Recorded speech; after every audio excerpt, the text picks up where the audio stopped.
Out front tonight, an extraordinary show of bravery. A Russian politician publicly calling for Putin to resign. As dissent in Russia appears to grow over its failures in Ukraine, Nikita Yuferev, a municipal leader in St. Petersburg, spoke to me moments after leaving court today, just after he paid a fine for speaking out against Putin. And in his first television interview, he was unafraid. When he spoke to me, he doubled down on his call for Putin to step down. We will continue to insist on his resignation. Perhaps our words about Putin having a harmful effect on Russia and that he needs to leave power will continue to spread. I said it's extraordinary, right? When he went to pay a fine and it could get a lot worse than that, he came out and he doubled down. And so I asked him, why is he speaking out right now, taking these incredible risks? And here's what he told me. I have two little children. I don't want for them to go through what I am going through in 15, 20 years. Namely, to be afraid of going out on the streets, to speak their minds at demonstrations and protests. I don't want them to fear retaliation from the police. He's doing it for his children. As I said, Nikita Yuferev is taking a huge risk by speaking out like this. So he's already been fined. He paid that fine today. He could face jail time next. But he went on to tell me that he thinks that there has been a shift in public opinion as Putin's war has continued. We received words of support from those who voted for us. And then there are completely unknown people who have offered to pay off our fines and legal fees. One person offered to buy me a ticket to Mexico so I could move my family, my kids, and even my cats to a place where I would feel safe. Of course, this is all anecdotal. We refused, but it shows just how much support we are getting and how our ideas are being accepted by Russian society. And as that support grows, or appears to grow inside Russia, as he describes it, Germany's chancellor, who just spoke to Putin, told reporters today that he said there's no indication that Putin's attitude regarding the war has changed. But Putin's military situation has grown more dire. Ukraine's military reports that Russian shelling has significantly decreased in the Kharkiv region. That's where Ukraine's counteroffensive is still in full force. And Putin tonight, though, does have major support from one superpower, the Chinese President Xi Jinping. Full force now behind Putin, at least what we're going to see, about to meet with him for the first time since Putin's invasion. That will happen in just hours from now. Nick Payton-Walsh is out front. He is live in Kharkiv, Ukraine. And Nick, what is the latest you're seeing on the ground there?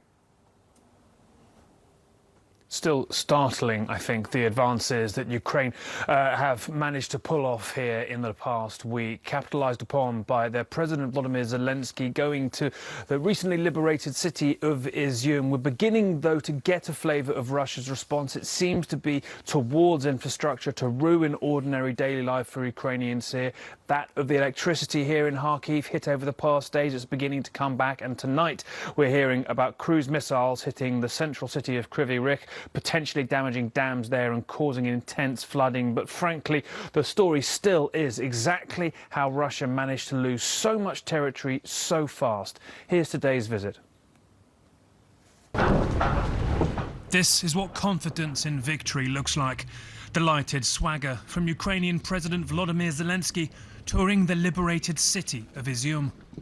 A commander-in-chief greeted here as another human. The smiles for this president as genuine as the danger. Listen here, and you can hear explosions as he talks. It may be possible to temporarily occupy our territories, he says, but it is certainly impossible to occupy our people. These last months have been extremely hard for you. This is why I ask you, take care of yourselves, because you are the most precious thing we have. It is a victory that came at an as yet unspecified cost, this moment of silence for those dead. What he sees, utter devastation, part of why Russia is losing. It's hard to occupy and defend a city in this ruin. It's hard to imagine the Russian army's state of mind when it left behind this much of its armour. And what Zelensky did, another reason Ukrainian morale seems to remain high. Russian President Vladimir Putin is usually hundreds of miles away in Moscow when he gives out medals. This past startling week, a tale of two nations and a gulf in enthusiasm for the fight. Moscow's manpower crisis so acute, this video is apparently from a Russian prison, allegedly showing the man called Putin's chef, Yevgeny Prigozhin, personally recruiting convicts for the front line. He tells prisoners that war is hard, they can't desert, get taken prisoner, drink, take drugs, or have sex with flora, fauna, men or women in the fight. An undesirable message to an undesirable crowd. Russia increasingly less looking like a nation united in what it won't even call a war yet. Even Putin's stooges turning. Here, Chechen leader Ramzan Kadyrov again undermining the Kremlin that brutally put him in power.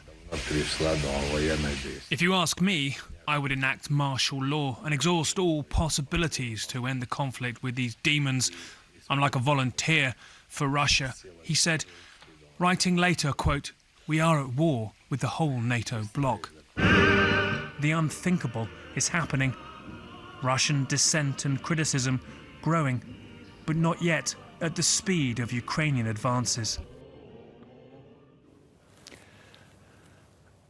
Startling to see this sort of Russian dissent, and it comes in often odd forms in that authoritarian society. Those two people you heard from Russia, Yevgeny Prigozhin, Ramzan Kadyrov. Prigozhin, indeed it is him in that video, behind so many of the private mercenary schemes reportedly that helped Putin's geopolitical goals around the world. Ramzan Kadyrov, part of Putin's very brutal wars in Chechnya, the man who brutally has held sway over that area.